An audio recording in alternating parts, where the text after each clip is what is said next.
Chicago public schools who intend to protect us from the tyranny of Trump and his... Hey, Sylvia, this video is heartbreaking to see. That woman, a 33-year-old, says she was walking her 9-year-old son home from school when they were jumped by a group of kids. Chicago and Illinois residents just opened their property tax bills, and they're through the roof. The findings: employees at the cash-strapped district spent millions on trips to Las Vegas and even overseas. What is up with this? All right, guys, welcome back to the channel. Today, we're going to be talking about Black people behaving badly again. Yesterday, we talked about how Black people have hit a new level of degeneracy.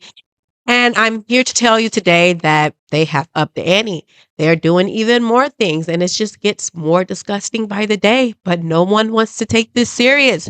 No one thinks that we have a problem. And I want you guys to go ahead and look at this video. It's very disgusting of these children.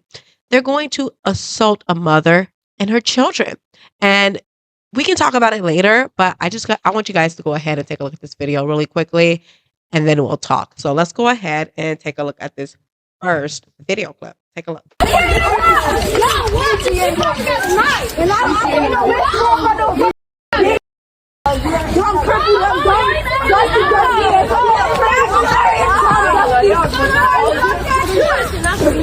on, blood. Shamar looking at Shamar. Come here. What you want, Shamar? Shamar, foot. What you want, Shamar? Shamar, look at. Come on. Look at them ankles, boy. Shamar looking at. Giant. Julia. Why don't you my son? Hey, foot, don't touch my brother, foot. Why? Don't touch me. Oh, hell no, those ankles asses.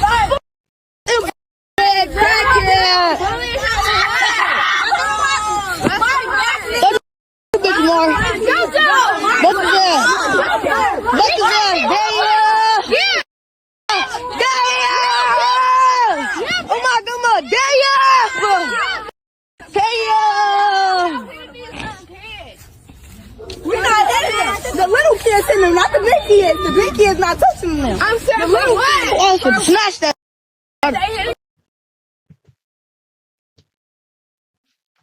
All right, so as you can see that a mother is walking her 2 children to school. I believe the little boy was 9, and I believe she had a 5-year-old daughter, if I'm not mistaken. And it's alleging, I'm hearing people allege that she's pregnant as well. I didn't show you the actual attack. We're going to take a look at the news coverage in a second where they'll show you a little bit more. But I just want to say how dysfunctional the Black community is, how dysfunctional the Black community have become. And we're not being held accountable. This type of behavior should never happen. The lack of respect for your elders, the fact that you're going to beat up the kid, you're going to bully the kid and the parent, and it's like a crowd of them, and it's just so disgusting. No one is talking about how the lack of morality have raised in the community. We have zero morality. We don't have values. We don't have anything. And then you guys think that people are jealous of the Black community, that people care about the Black community. Why would anyone have to do anything to the Black community when a Black community destroys itself? Okay. And I'm telling you, it's these women. It is the women and their children. And this is one of those cases where it's their children. Where are the parents? And I guarantee we're not going to hear the mothers come out and say, you know what, my child is not like this, or my child is going to be held accountable for this, or I had no recollection of this. This mother is actually walking her children to school. And then you have these mothers that just let them go out the door. They don't teach them any type of morals, values. They don't teach them any type of way to have decorum or respectability towards their peers. And it's disgusting. I went to a lot of Black schools, and I know how Black people behave. So you're not going to tell me that I'm gaslighting anyone or that I'm exaggerating this. No, this behavior is beyond demonic. Okay. And at this point, these kids need to be put under the jail. Okay, it's like no hope for the youth of Chicago because of behavior like this. And I want to go ahead and take a look at the news coverage on that because you'll be able to see a little bit more of the footage. So let's go ahead and take a look at what the news had to say about this situation. Outrage in South Deering after a mother and child attacked on their way home from school. Casey Cronus is live outside of Orville Wright Elementary School with the very latest on this story. Casey, what can you tell us? Hi, Sylvia. This video is heartbreaking to see. That woman, a 33-year-old, says she was walking her 9-year-old son home from school when they were jumped by a group of kids. And we need to warn you, the video is difficult to watch. We have frozen it before things escalate. Chicago police are now investigating after the woman named Korshonda and her son were viciously attacked near 106th and Bensley.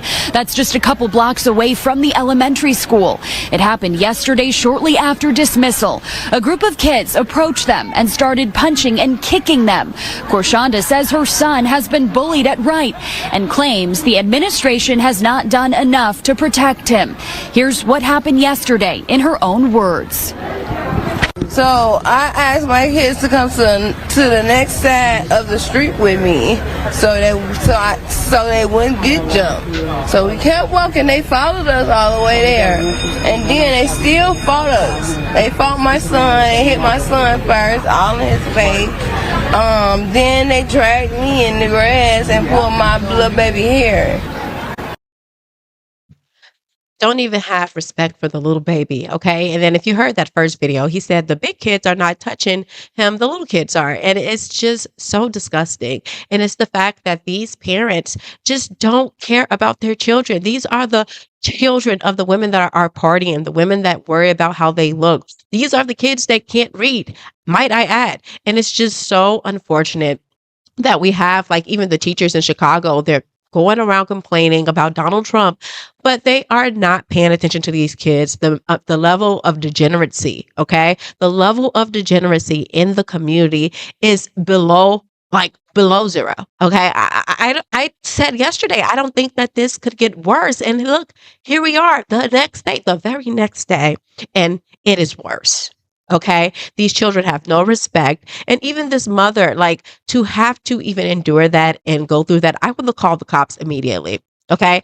And I'm pretty sure that a lot of people went up to the school and they were like demanding accountability, because it was like a crowd of people. And all of these people here, they're like, we want accountability. We want you guys to do something. So I believe the police came to the school and they arrested these kids. And they said that the kids had a totally different mentality when they were going to get arrested. And a lot of the times they think that they're going to get away with it because no one ever holds them accountable. They see adults in their life get away with all type of things and they don't get held accountable. And this is what you're seeing being reflected back into the children. These people are raising little demons. Okay. I don't know how else to say that. And I know it's not a good way to talk about children, but what else can you say? It's very much so like the 9 and 10-year-old who attacked the 5-year-old kid. And they did the most brutal things to her beyond demonic, and it's just spreading. Okay. And then you wonder why white people don't want to be around you. You wonder why they call you ignorant and ghetto and hood rats. That's my favorite one, because that's what you guys act like. And that's what your children act like. And it's not going to get better at all. It won't get better. It will continue to get worse because no one is taking this serious. And then just look at the leadership in Chicago. The teachers in Chicago are absolutely corrupt, and they don't care about these children. They care about themselves. It's like, let's go ahead and take a listen to some of these teachers in Chicago, and they're going to complain a lot. So brace yourself for all of the complaining from the teachers. So let's go ahead and take a look at this. We need leadership at the Chicago public schools who intend to protect us from the tyranny of Trump and his troops. Pedro Martinez claims they've already done enough to Trump-proof our school district. We cannot give in to complacency. We have to demand what our students deserve and refuse to let them gaslight us. 4 years ago, we said we needed librarians in every school. 4 years later, we are finding ourselves building a brand new prison. $1.5 billion for prisons. But yet we still can't find $1 billion to educate our kids. We have a CEO who says he's aligned with the district's plan and wants what. I just want to pause really quick and say, like, they're complaining about the $1.5 billion for prisons as if people are not committing crimes. Tell your children to stop committing crimes and they wouldn't have to build prisons. Prisons wouldn't be profitable. Do we not understand how this works? Prisons wouldn't be profitable if you didn't commit crime. But I'm going to go ahead and let them continue. teachers want, but is letting schools close on his watch. That in Chicago should be a fireable offense. It is time for us to acknowledge our identity as the heroes in this moment. This contract is the vision and the love letter to the people of the city of Chicago. See, this room, this stage, this microphone has heard everyone from a Baptist preacher to a transgender woman to a undocumented resident to a granddaughter of sharecroppers. Talk to me about who can lead unity in this moment, in this country, in this city, in this school district. Talk to me. So really, they just want money for illegals and transgenders and queers, and they don't want to be held accountable for the reason why the city doesn't have money. Do we have to talk about the immigration issue that we're having in Chicago? Maybe that plays a role. You guys are supporting everything. Like Chicago is just made of unlimited funds. Like they just have unlimited funds in Chicago. It just does not work like that. It does not work like that. You have to worry about the residents of Chicago before you let illegal immigrants in there and then try to advocate for them. This is why Chicago is so dysfunctional, and pay attention to who's doing it. It's a lot of Black women. Look at the leadership. It's led by Black women. And I'm going to always forever stress this because I know where the problem is coming from.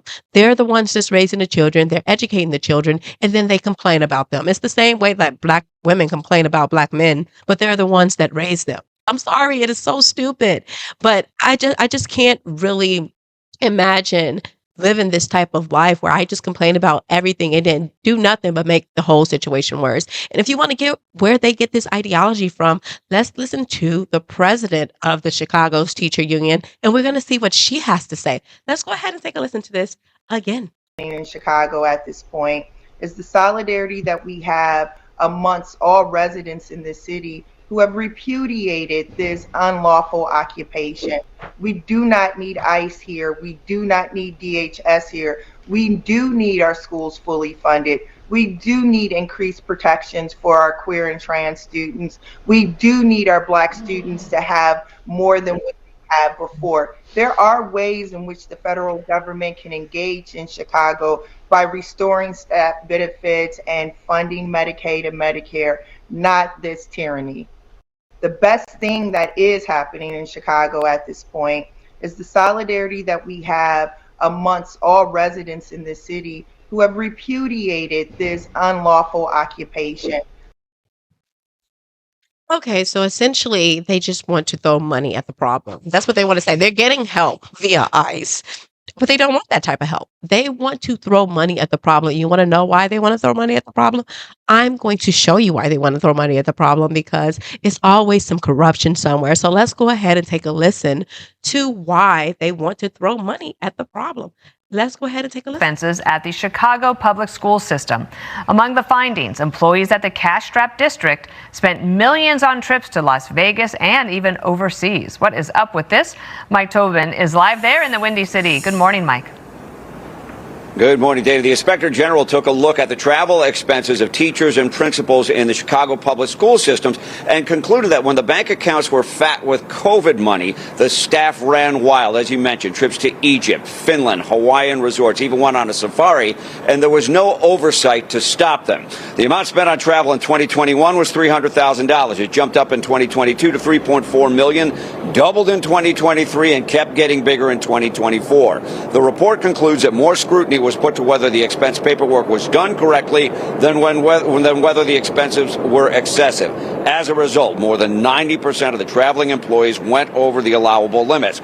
Oftentimes, lodging and airfare was double the allowable rate. One of the reasons the trips were not rejected is that they were not asking for approval. Of 15 international trips noted by the Inspector General, 12 were never submitted for approval. And then we start seeing wildlife trips, balloon rides, staff staying extra days for personal reasons, and this in a school district that claims a $700 million budget hole. We do need more special ed teachers, but if you can think about the fact that $7.7 million in wasted taxpayer money for balloon rides and looking at giraffes and elephants could have gone to hiring 100 of those special ed teachers, these are the questions that we need to be asking.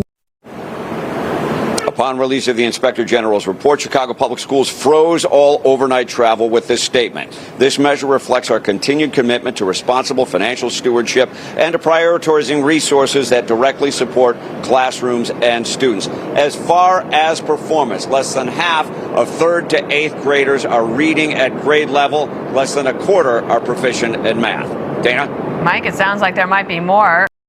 So the kids can't read and they want to throw money at the problem, but they're taking expensive vacations. This is what this is all about. This is about them enriching themselves, them going to Hawaii and to Las Vegas and even to Egypt. Going to Egypt to have conferences, but they care about these children so much. It is bull. Okay, they don't care about the children. If they did care about the children, that they will go above and beyond to make sure these children were safe and to make sure that they can read. They're not reading at a proficient reading level. I don't understand why no one finds this problematic. They think we're just going to throw money at the entire problem. It is disgusting. And just remember, the Chicago Teaching Union are the same ones that posted this photo of Asada Shakur saying rest in peace to a legend and all of this stuff. And mind you, she was on the FBI's most wanted list for allegedly murdering a police officer. And these are our leaders. And you wonder why the kids act like degenerates. This is why. This is why the kids act like degenerates, because the leaders are degenerates, okay? And they are not trying to do what they need to do for these children. They want to blame everyone else. They love blaming Trump. Trump is their favorite go-to, but they don't want to look inward. And you want to know what happened? Because of all of these illegal immigrants and all of the stuff that's going on in Chicago, people's property tax, they doubled. They doubled. And they don't care about the everyday people and their property taxes going up. And I want you guys to listen to Danielle. She's from Flip Chicago Red, and she's going to explain this a little bit better. So let's go ahead and listen to what Danielle had to say. Chicago and Illinois residents just opened their property tax bills, and they're through the roof. This didn't happen by accident.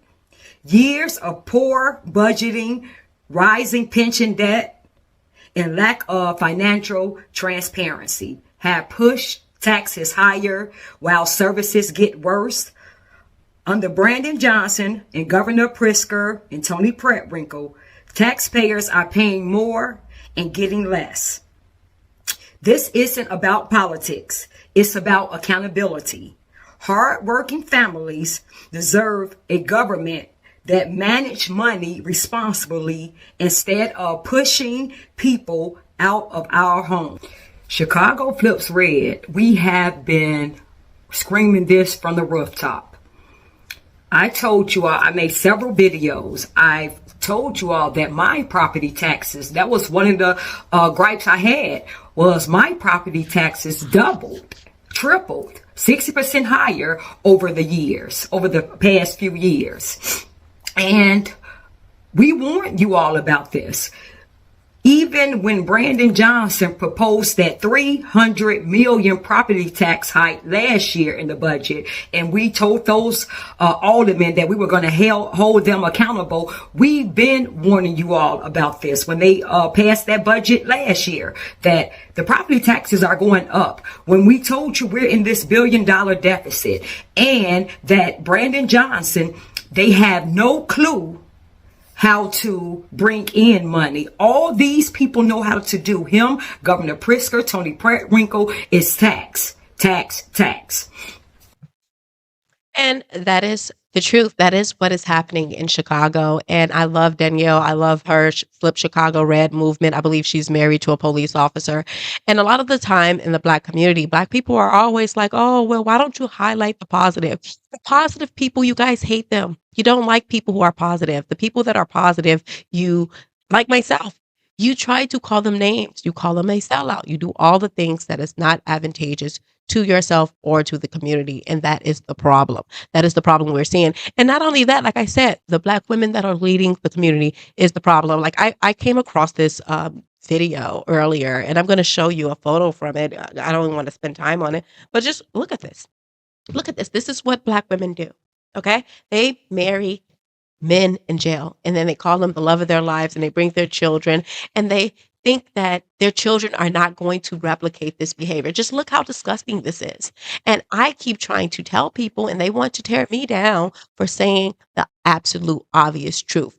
We have to do better within ourselves. We cannot keep blaming other people for our issues that we're having in our community. It is a us problem. It's not a Donald Trump problem. It's not a Democrat problem. It's not a Republican problem. It is a us problem. The Democrats couldn't con you if you actually knew how politics works, if you knew what is best for your community, if you actually advocated for the things that are right, you wouldn't get tricked. And that is the problem that we're seeing. The dysfunction is beyond disgusting. I am so tired of Black women. I'm so tired of their children. And I know you guys are tired of their children. And don't be afraid to say it, because we're going to scream it to the rooftops until someone hears us, until they do something different, until they do something to make a difference, because this level of degeneracy that we have reached is not normal.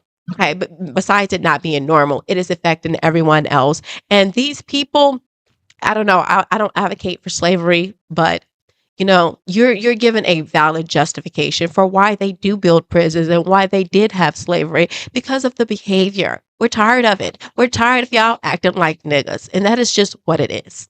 We're tired of it. I want to know what you guys think about everything. And I would love if you guys drop a comment. I am Carmen JC. If you're new here, make sure you hit the like or the subscribe button. And if you want to support the channel, hit the super thanks or the buy me a coffee link below. I love you guys so much, and I will see you guys next time.